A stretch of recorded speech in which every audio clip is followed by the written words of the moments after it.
ጤና ይስጥልኝ የተወደዳችሁና የተከበራችሁ የኢትዮኒውስ ቤተሰቦች እንደምን አላችሁ? ሰላምታችን በያላችሁበት ይድረስ። እነሆ አዳዲስና ወቅታዊ መረጃዎችን አዘጋጅተን ወደ እናንተ ማድረስ ጀምረናል። ከኢትዮኒውስ ልዩ መረጃዎች ጋር አብራችሁ እንድትቆዩ ግብዣችን ነው። በቅድሚያ አማርስ ዜናዎችን አስቀድማለሁ። በአማራ ክልል የተለያዩ አካባቢዎች በአገዛዝ ጦርና ፋኖ ኃይሎች መካከል የሚደረገው ውጊያ ተባብሶ መቀጠሉ ሰምተዋል። የፋኖ ኃይሎች በጎጃምና ወሎ በተደረጉ ውጊያዎች ድል መቀዳጀታቸውን አስታውቀዋል። በሌላ በኩል ከወራት በፊት ለአገዛዙ እጅ የሰጡት ኮሎኔል ፋንታው ሟባና ማስረሻ ሰጤም ከአገዛዙ መከላከያ ጋር ተሰልፈዋል በተባለበት ውጊያ በርካታ መከላከያ በፋኖ ማረኩም ተሰምተዋል። በዝርዝር የምናየው ቀዳሚ ጉዳይ ነው።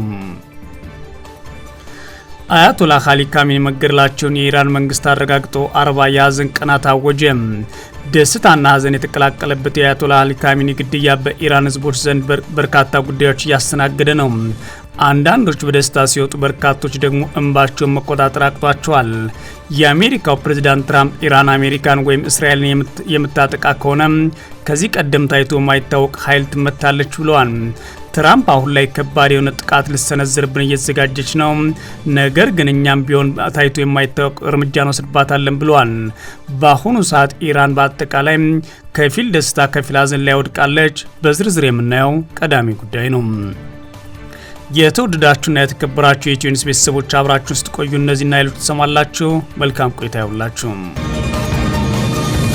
በአማራ ክልል የተለያዩ አካባቢዎች በአገዛዝ ጦርና ፋኖ ኃይሎች መካከል የሚደረገው ውጊያ ተባብሶ መቀጠሉን የተሰማው የፋኖ ኃይሎች በጎጃምና ወሎ በተደረጉ ውጊያዎች ድል መቀዳጀታቸውን አስታውቀዋል። በሌላ በኩል ከወራት በፊት ለአገዛዙ እጅ የሰጡት ኮሎኔል ፋንታው ሟባና ማስረሻ ሰጤም ከአገዛዙ መከላከያ ጋር ተሰልፈዋል በተባለበት ውጊያ በርካታ መከላከያ በፋኖ ማረኩ ተሰምተዋል። የፋኖ ኃይሎች በምዕራብ ወሎ ቀጠና በከፈቱት የማጥቃት ውጊያ የተለያዩ ከተሞችና ሰፊ ቀጠናን ተቆጣጥረዋል ተብሏል። ከየካቲት 22 2018 ዓ.ም ጀምሮ በመቅደላ፣ አማራ ሳይንትና ተንታ ወረዳዎች የተደረጉ ውጊያዎች ከፍተኛ ድል ተቀዳጅተናል ነው ያሉት የፋኖ ኃይሎችም። በዚህም የፋኖ ኃይሎች ማሻ፣ ደብረ ዘይት፣ ተንታ፣ ጓሜዳና ሌሎች ከተሞችን መቆጣጠራቸውን አስታውቀዋል። በዚህ የምዕራብ ወሎ ቀጠና መቅደላ፣ አቃስታ፣ ገነቴና ተንታም በአየር ኃይልና በከባድ መሳሪያ ታግዞ በተደረገ ውጊያ ከወራት በፊት ለአገዛዙ እጅ የሰጡት ኮሎኔል ፋንታው ሟባና ማስረሻ ሰጤም ከአገዛዙ መከላከያ ጋር ተሰልፈዋል የተባለ ሲሆን በውጊያው በርካታ መከላከያ በፋኖ ኃይሎች ማረኩ ተሰምተዋል። ኮሎኔል ፋንታውና ማስረሻ ሰጤ ከፋኖ ጋር በነበሩበት ጊዜ ለበርካታ ወራት ይንቀሳቀሱበት ነበር በተባለው የምዕራብ ወሎ ቀጠና የአገዛዙ መከላከያ መንገድ መሪ ሆነው ተሳትፈዋል ሲሉ የመረጃ ምንጮች ለኢትዮኒውስ ተናግረዋል። በመቅደላ ወረዳ ማሻ ከተማ የአገዛዙ ጦር መስጂድ ላይ ጭምር በጣለው የድሮን ጥቃት ንጹሃን መገደላቸውን የተናገሩት የመረጃ ምንጮች በቀጠናው በተደረገ ውጊያ የፋኖ ኃይሎች መቅደላ ወረዳ ማሻ ከተማን ተቆጣጥረዋል ብለዋል። በከተማዋ ማሻ ደፈርጌ ገብርኤል በተባለ የአገዛዝ ጦር ምሽግ ላይ በተደረገ ውጊያ በርካታ የአገዛዝ ጦር አባላት ሲገደሉ፣ በርካቶች ደግሞ ፋኖ ኃይሎችን ማረካቸውን የተሰማው የፋኖ ኃይሎች የማረኳቸውን የአገዛዙ ወታደሮች በተንቀሳቃሽ ምስል አስደግፈው ይፋ አድርገዋል። በመቅደላ ወረዳ ለተከታታይ ቀናት በቀጠለው የቡድን መሳሪያን ጨምሮ ከፍተኛ ትጥቅ ከአገዛዙ ጦር መሳሪያ ማረካቸውን ነው የፋኖ ኃይሎች አክለው ያስታወቁት። በቀጠናው ከመቅደላ ወረዳ በተጨማሪ ተንታና አማራ ሳይንት ጓሜዳ ቀጠና በፋኖ ኃይሎች ቁጥጥር ስር መግባት ነው የፋኖ የመረጃ ምንጮች ለኢትዮኒውስ ተናገሩት። በአማራ ሳይንት ጓሜዳ አካባቢ በተደረገው ውጊያ በፋኖ ኃይሎች ከባድ ጉዳት የደረሰበት የአገዛዝ ጦር ከርቀት በሚተኩሰው ከባድ መሳሪያ በንጹሃን መኖሪያ ቤቶች ላይ ከፍተኛ ጉዳት ማድረሱን የመረጃ ምንጮች ለኢትዮኒውስ ተናግረዋል። በተመሳሳይ በጎጃም ቀጠና ዳንግላ ወረዳ በተደረገ ውጊያ ከፍተኛ ሰብአዊና ቁሳዊ ጉዳት መድረሱ ታውቋል። የፋኖ ኃይሎች በዳንግላ በተደረገ ውጊያ በርካታ የአገዛዙ ወታደሮች መገደላቸውን በመጥቀስ ድል ማድረጋቸውን አስታውቀዋል። በዳንግላ አቫድር፣ ወርቅ ሜዳ፣ ጭሮና ቱምሃ በተባሉ አካባቢዎች በተደረገ ውጊያ በርካታ የአገዛዙ ጦር አባላት ፋኖ ኃይሎች ማረካቸውን የተሰማው የአማራ ፋኖ ብሔራዊ ንቅናቄ ቴዎድሮስ ህዝብ በበኩሉም የፋኖ ኃይሎች ከምስራቅ ወደ ምዕራብ የጎጃም ክፍል የሚያደርገውን እንቅስቃሴ ለማስተጓጎል በሚል እቅድ ከዳንግላ ባህር ዳር ዋናውን አስፓልት ለወራት ይዞ የነበረውን የአገዛዙ መከላከያ አድማ ብተናና ፖሊስ በመቀዳጃት መንገድ ለመምታት በወጣው ወታደራዊ እቅድ መሰረት ታቅዶ ጀብድ ተፈጽሟል ሲሉ አስታውቀዋል። በዚህም ከጃዊ ወደ ዳንግላ መውጫ ያሉትን ገዥ ቦታዎች ካሳች፣ አጼ ዮሐንስና ወለቴ ላይ የሰፈረውን የአገዛዝ ጦር የካቲት 21 2018 ዓ.ም ማጥቃት በጀመረ በደቂቃዎች ውስጥ የቡድን መሳሪያ የተማረከበት ውጊያ በድል ቀጥሏል ብለዋል። በቀጠናው የተከፈተው ማጥቃት አድማሱን በማስፋት ከዳንግላ ወደ ምዕራዊ መካከል ጭሮ የተባለ ቦታ ላይ የሰፈረው የአገዛዝ ጦር መደምሰስ ችሏል ሲልም ነው አፋብኃኝ ቴዎድሮስ ያስታወቀው። በምስራቅ ጎጃም እነማይ ወረዳ ደግሞ የካቲት 21 2018 ዓ.ም የሚኒሻ አባላት በፋኖ ኃይሎች በተከፈተው ውጊያ መገደላቸውን የመረጃ ምንጮች ተናግረዋል። የፋኖ ኃይሎች በእነማይ ወረዳ የትመን ከተማ በከፈቱት ተኩስ የሚኒሻ አባላቱ መገደላቸውን ነው የአማራ ፋኖ ብሔራዊ ንቅናቄ ቴዎድሮስ ጨምሮ ያስታወቀው። አያቶላህ አሊ ካሚኒ በ86 ዓመታቸው መገደላቸው ተሰምተዋል። አያቶላህ አሊ ካሚኒ መገደላቸውን የኢራን መንግስት አረጋግጦ በመላ ሀገሪቱ 40 የሐዘን ቀን አውጇል። ይህ የእሳቸው ሞት ግን ደስታና ሐዘን የተቀላቀለበት የኢራናውያን ስሜትን አውጥቷል። በርካታ ኢራናውያን እንባቸውን እየጠረጉ ሲሆን፣ በርካቶች ደግሞ በደስታ እየወጡ ይገኛሉ። አሁንም ጦርነቱ እንደሚቀጥል የሚያሳዩ ግልጽ ፍንጮች ደግሞ ከአሜሪካ ሰምተዋል። የአሜሪካ ፕሬዝዳንት ትራምፕ ኢራን ከባድ የተባለ ጥቃት ልታርስብን እየተዘጋጀች ነው፣ ይህንን ካላቆመች በተለይም ዛሬ የምታርሰው ጥቃት ከባድ ነውና እኛም በከባዱ ታይቶ ማይታወቅ ሁኔታ እንመታታለን ብለዋል። የኢራኑ ጠቅላይ መሪ አያቶላህ አሊ ካሚኒ መገደላቸውን የኢራን መንግስት አረጋግጦ 40 የሐዘን ቀን አታውጇል።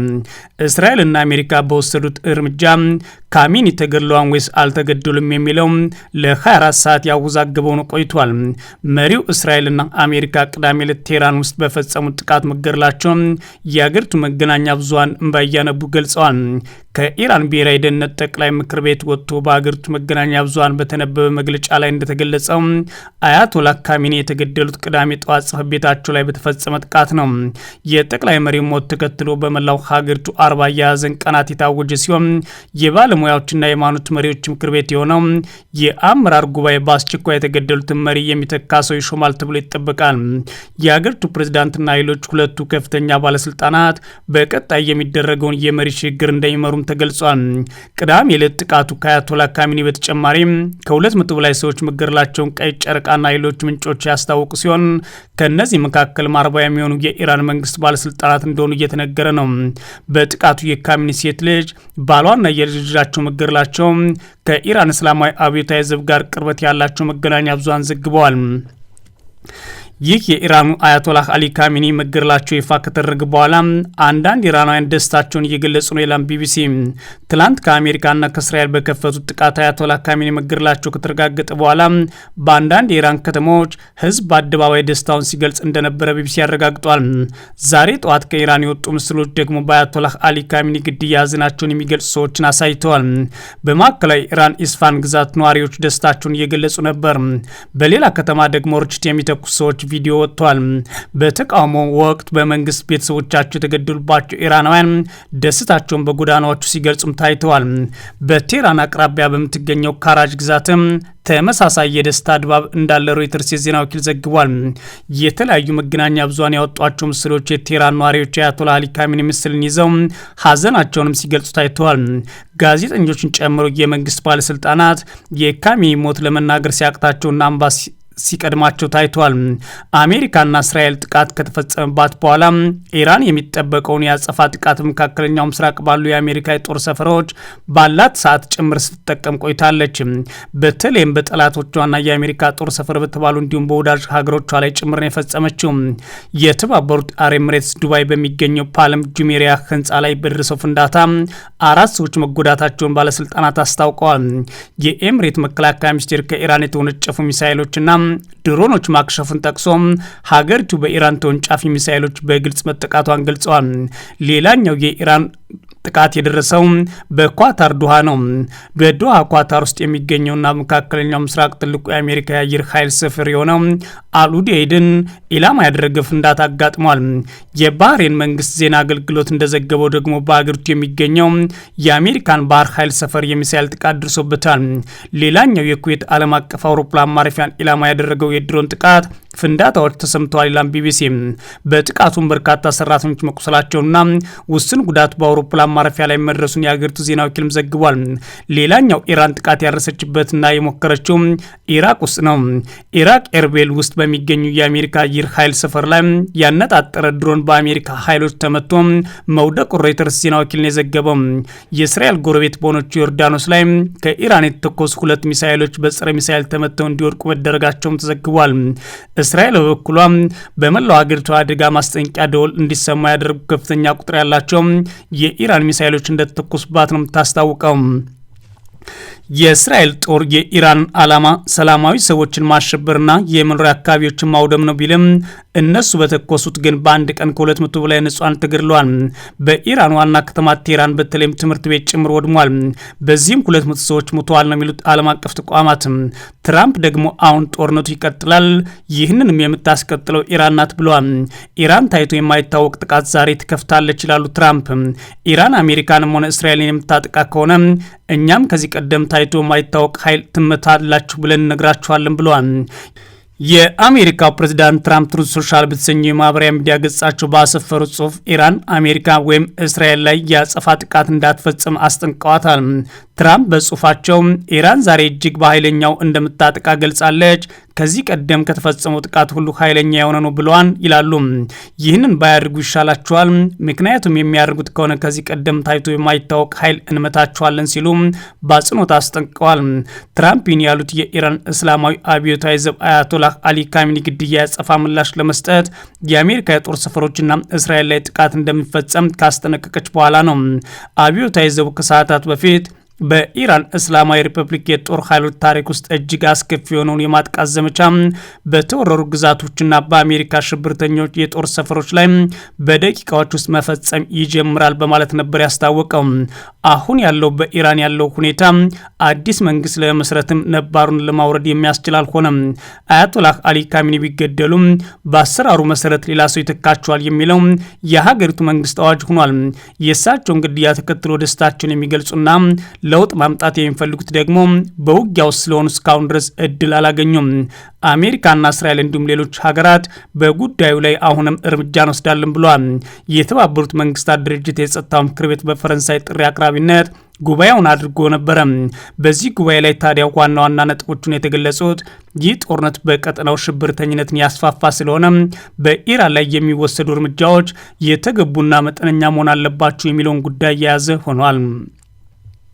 የተወደዳችሁና የተከበራችሁ የኢትዮ ኒውስ ቤተሰቦች መረጃዎቻችን እነዚህ ነበሩ። መልካም ጊዜ እመኛለሁ።